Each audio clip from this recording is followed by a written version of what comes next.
بەشداربوومان هەیە کە کۆمەڵێک بەشداربوومان هەیە کە خۆیان دەرچووی بەشی زمانی ئینگلیزین و قسەی ئەوانت بۆ ئەەکەم کە لە هەفتەی یەکەم و دووەمە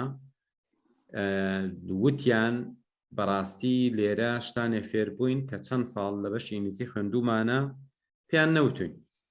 ڕاستێکی جیاوازیەک بڵێم بۆی ئەو بەڕێزانی کەش لایەن ڕوون بێت. خوێندن لە بەشی ئینگلیزی بۆ چییە بەڕێزان؟ خوێندن لە بەشی ئینگلیزی خۆی لە ئەسڵە، یعنی پرۆگرامەکە وایە تۆ ئەبێ ئینگلیزی بزانیت بچی لە بەشی ئینگلیزی فێری ئەدەبی ئینگلیزی و عیلمی زمانەکە و شێوازی وتنەوەی زمانەکە و ئەوانە فێر ببی. واتە بۆ بەشی ئینگلیزی بۆ ئەوە نییە کە تۆ فێری زمانی ئینگلیزیکە. لە کوردستان خەڵکیی زۆر ئەچێتە بەشی ئینگلیزی لە با فێری ئینگلیزی بم. جا ئەوە حەزەکەم لای هەموو ئەو بەڕێزانە ڕوون بێ کە بەشی ئینگلیزی منهەجی کوردستان منهەجێکی پێشکەوتووە، منهەجەکە دواکەوتوو نییە، بەڵام منهەجەکە بۆ کێ؟ منهەجەکە لە ئەسڵا بۆ کەسێکە خۆی ئینگلیزی بزانێ. یعنی من ڕەفیقم هەیە 10 ساڵ لە بەریتانیا بۆ گەڕاوەتەوە لە کوردستان چۆتە بەشی ئینگلیزی، باوەڕکەن هەر گیری خواردووە. یعنی خۆ لەوێ ئەوە حسێب نییە تۆ بە ئینگلیزی بزانین قسە بکەیت، تۆ حسێب بە ئەو مۆزوع گرامەریانە بزانی، تۆ حسێب بزانی مەسەلەن چۆن شیکردنەوەیکی ئەدەبی ئەەکەی، مۆزوعێکی گرامەری چۆن بزانی، عیلمی زمانەکە چۆن بزانیت.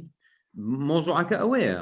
لەبەرەوە بەشی ئینگلیزی تەواو کردو چەند ساڵ لە بەریتانیاش بووە، گیری خواردووە بەدەست منهەجەکەەوە، بەڵام سەدان نەفەریش هیچ ئینگلیزیان نەخوێندووە لە پۆلی 12 چوون هەمان منهەجیان خوێندووە و دوایش فێری ئینگلیزی نەبوون. کەواتە ئەسڵ بۆ فێربوونی ئینگلیزی نیە. بۆیە من پێم باشە ئەوانەی کە ئەچنە بەشی ئینگلیزی هەر لە ساڵی یەکەم و دووەمە بێن بەشداری ئەم پرۆگرامی ئێمە بکەن، زۆر ئیسفادەی لێکەن. یعنی ئەو کاتە شتەکانی مەرحەلە 3 و 4یش ئەبێ بە خەیر بۆیان. بەس بەڕاستی ئەوانەشی کە بەشی ئینگلیزیان تەواو کردووە وەکو ئەڵێ نەچوە بچێ، فرسەتێکی زۆر باشە لە ڕێ ئەم پرۆگرامەوە بە ساڵێک ئەوان ئەتوانن ئاستی ئینگلیزیەکان زۆر بەرزکەنەوە. جا تێبینیەک بڵێم، من مامۆستایەکی بەریتانی ئەناسم، یعنی ماستەری هەیە لە زمانی ئینگلیزیە. یعنی ئەو ساڵە کە لە بەشی ئینگلیزی وەرگیرا بوو لە بەکالۆریۆس، گیری خواردە بوو بەدەست ئەدەبی ئینگلیزی و بەدەست شعرەکانی شکسپیرەوە. یعنی مێردەکەی ئەیوت بڕۆ دایمە سعیەکە گیری خواردەوە بەدەستەوە. یعنی لە بەریتانیا بخوێنی و لە کوردستان بخوێنی، تۆ بۆ نمونە ئەدەبی ئینگلیزی ئەخوێنی، گرامەر ئەخوێنی، پرۆنانسیشن ئەخوێنی، کۆمپۆزیشن و هەندێک ئەکادمیک سکیڵ ئەخوێنی، ئەوانە هیچ پەیوەندی بە فێربوونی زمانی ئینگلیزیەوە نییە بەڕاستی، یعنی بەداخەوە.